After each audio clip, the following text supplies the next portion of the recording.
tot. Del Barça diuen una expressió, dice que és un monstruo con tres cabezas. Els dirigents, tota la basca i la plantilla. És veritat, això? Sí, home, és un problema, vull dir, a vegades la gent diu aquest jugador funciona o aquest entrenador és un bon entrenador, ha funcionat fins ara i arriba amb un equip gran i no funciona. I dius per què? Doncs perquè a vegades l'entrenador que arriba, si no està acostumat a conviure amb aquests petits monstros, per dir-ho d'alguna manera, no? Jo, per exemple, jo he estat amb el Schuster, amb el Maradona, amb el Cruyff, amb el Sotil, amb el Neskens, amb el Krankel, amb el Simonsen. Llavors, vull dir, si tu ja ets un d'aquesta espècie que estàs identificat i veus les manies de cadascú, doncs ja estàs acostumat a aquest ambient, m'entens?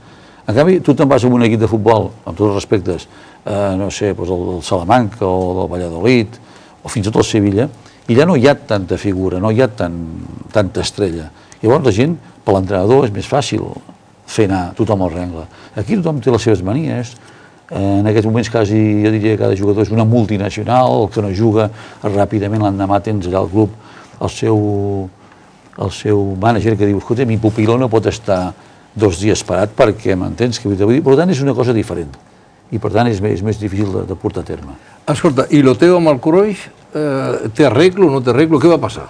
Doncs el tema final, perquè aquesta història l'hem repetit moltes vegades, sempre ha sigut el mateix, que quan ens van fotre fora, diguéssim que vam estar 2 anys que no vam guanyar res, i vam plegar, ell va plegar 2 partits abans perquè una cosa van destituir per aquell dia, i jo vaig acabar els 2 partits que faltaven, que em sembla que era contra el Celta de Vigo i la Corunya, doncs després vaig despedir jo també, i al cap d'un parell de mesos, l'estiu, això era els últims 2 partits de Lliga, i passat l'estiu em van vindre a buscar, perquè van dir, escolta, Reixac, tu ets un home d'aquí de la casa, tens que continuar aquí, i llavors jo vaig parlar amb el Cruyff em va dir, escolta, si no estàs en el primer equip, m'és igual que fitxis pel Barcelona altra vegada, que continuïs en el Barcelona.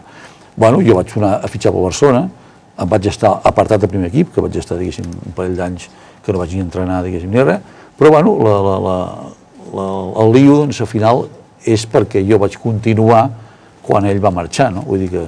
I, bueno, aquest és el gran problema que hi va haver en el seu moment i que encara ara hi ha molta gent que especula. Quan jo m'he anat també de molts i molts continuen, i jo soc tan íntim amb ells i no passa res. Però ell pensava que tu havies de fer costat amb ell. Això mateix. Però en canvi li vas explicar, escolta, també... Sí, no, vull dir que al final el resum és una miqueta aquest. Escolta, m'explicaven abans, ara no sé si passa, tu ho deus saber, abans, quan aneu a un hotel, a la concentració, qui és el que s'encarrega d'omplir les habitacions de dones? Escolta, això també... És veritat, això, no? No, això m'ha passat a mi un dia, això et deia l'entrenador. Nosaltres, fixa't tu, quan anem a un hotel, agafem un pis, generalment, bueno, un pis, una planta, i generalment, si l'hotel és molt gran, agafem només un cantó d'una planta, ens posem els 2 entrenadors a la primera porta, saps què és? I després encara tenim un segurat allà tot el vespre, perquè no passi ningú, m'entens? Perquè si no, un vindria a demanar un autògraf, l'altre, doncs, que si li firmes no sé què, i fins i tot podria vindre algun afant, no? Dient que se'n pot dormir amb ell. Però, escolta, t'ho tinc controlat, i tu te'n recordes que jo estava l'entrenador, que va haver un lío molt important, allò de l'Hesperia, que van dir que havien arribat 7 professionals russes amb una furgoneta i no sé què, no sé quantos, i que havien estat a l'habitació tal i tal. I jo vaig dir que això és mentida total, perquè jo estava allà, escolta, total, que al final van fer que havia el botanito i no sé què, que em va trucar, diu, Charlie, què? Dic, oye, tu, que és mentira, te lo juro. Pero vaya, si es verdad, saldré jo i te diria, m'he equivocat, m'han enganyat. I, escolta, van agafar unes noies, perquè van dir, qui estava aquest vespre allà? I es van presentar 50. Jo hi era. I amb unes els van preguntar, van tenir un pòster, així de gros, i van dir, ¿y tu has estado? Sí. ¿Y con quién has estado de estos? I va fer així. Amb aquest i amb aquest. I em sembla que va assenyalar, no sé, va ser l'Abelardo i un altre. 2 dels únics que no havien anat a Madrid, m'entens? I llavors per allà, doncs ja es va... Vol dir que jo crec, i t'ho dic sincerament, jo he sigut futbolista, he sigut entrenador, he sigut de tot, el jugador no necessita el dia abans del partit fotre un Cristo per anar-se'n amb una... Però si ve alguna que està bé i això, diu, mira, fot aquí... Després del partit, o que quedi l'endemà. Vull dir, Això és més pa que formatge. Tu què escollies? Tenies possibilitat d'escollir o...? No, la meva època era una miqueta més difícil, més complicada, havia que lluitar-la més. Ara ja les coses estan més fàcils. Has baixat una mica el llistó, no? Com va ser l'experiència, allò que vas fer també, enganxa't a l'esport? Intentant que els joves no entrin en el tema de la droga. Com va anar aquella experiència? Això és una cosa que diguéssim em van dir, perquè vam anar a molts col·legis i jo deia que bueno, molta gent, la gent veu el món del futbol, veu el bonic. La gent veu el diumenge, el camp ple, 100.000 persones, quan fas el gol i sobretot quan guanyes. Dic, però abans d'arribar en aquest procés, que dintre del primer equip ja també hi ha dies que tens que entrenar, hi ha dies que estàs fotut, hi ha dies que no juguis d'emprenyes, però això és la part final. Però comences quan tens 10 anys, 11 anys, fins als 18, per dir-ho d'alguna manera, que arribes a fer el salt.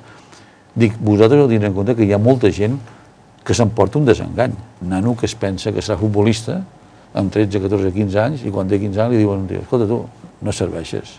Vaja, a punt de vista, fora de la Barcelona. Hi ha gent que no ho sap pair-ho. Altres que per arribar, diguéssim, al límit, doncs, cauen en una depressió, altres que per voler-li una miqueta més amunt es foten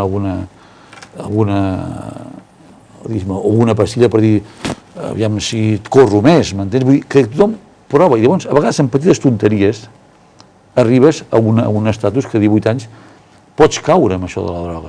Una vegada és perquè estàs desmoralitzat i et ve un, escolta, pren això, que això et donarà.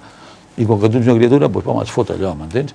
I per tant vaig anar una miqueta a donar una miqueta una xarra amb el Julio Alberto i amb uns altres exjugadors explicant doncs, que això del futbol només la gent veu l'únic, però que n'hi ha molts més, però molts més, mils de gent que queda a les portes que no hi arriba, i que no arriba. Un perquè no en saben prou, altres pel temperament i altres perquè tenen alguna lesió.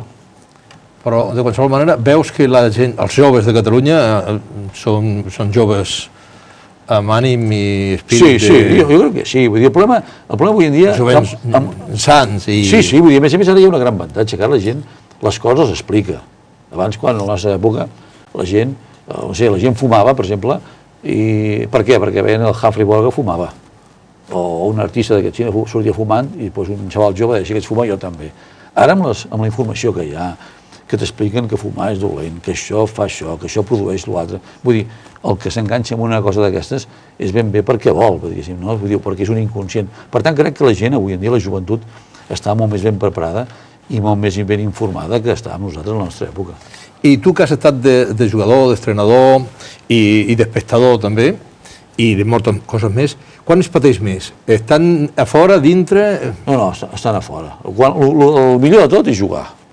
Quan jugues, ja ho diu la principal, jugo a futbol, i jugues, i per molta pressió que tinguis, quan estàs immers en el partit i corres per allà, ni te'n recordes, vull dir, pot haver una mica de nerviosisme els 5 minuts abans de saltar al camp, però després, amb la mateixa córrer i saltar per allà i un altre, ni te'n recordes. A mesura que tu vas, diguéssim, d'entrenador, doncs ja aquell no fa això, l'altre no fa l'altre, i tothom vol que faci millor. Tu li demanes a vegades a algun jugador una cosa que no la pot fer per qualitat, m'entens? Però tu et penses que la tindria que fer. I ja vas una mica escopetejat, només pots dirigir però ja no pots fer, no? Per tant, jo crec que pateixes molt més d'entrenador o de seguidor, per dir-ho així, que de jugador. Però ser seguidor del Barça porta també, com a conseqüència d'això, el patiment continu. Sí, home, estàvem una mica tranquil·lets i jo pensava que aquest any també seríem molt tranquils perquè la cosa funcionava francament bé. El que passa que a l'últim moment s'ha complicat una mica, no? I ara estem en una fase doncs, que estem esperant acontecer més, no? És veritat que podem guanyar... No depenem de nosaltres, solament. Amb una paraula, jo preferiria estar a la situació del Madrid que la que té el Barcelona, encara que el Saragossa, potser a priori els partits del Madrid són més complicats que els del Barça, però si m'hi haguessin de triar, preferiria canviar els partits, m'entens? I dependre de nosaltres mateixos. Claro. Fixa't que el Madrid ha fet una mala temporada i està davant del Barça, que ha fet, en teoria, una temporada bastant regular. Sí, home, tens que tenir en compte que el Madrid em sembla que ha perdut 17 o 18 punts a casa. Això, un equip que perdi 17 o 18 punts a casa, és quasi impossible que guanyi una lliga. O està amb opcions de guanyar una lliga. Per tant, això et demostra que els altres tampoc hem estat a l'alçada de les circumstàncies. I després, quan un acaba ja la seva carrera esportiva, queden els amics? Sí, el que passa que també amb això hi ha que ser una miqueta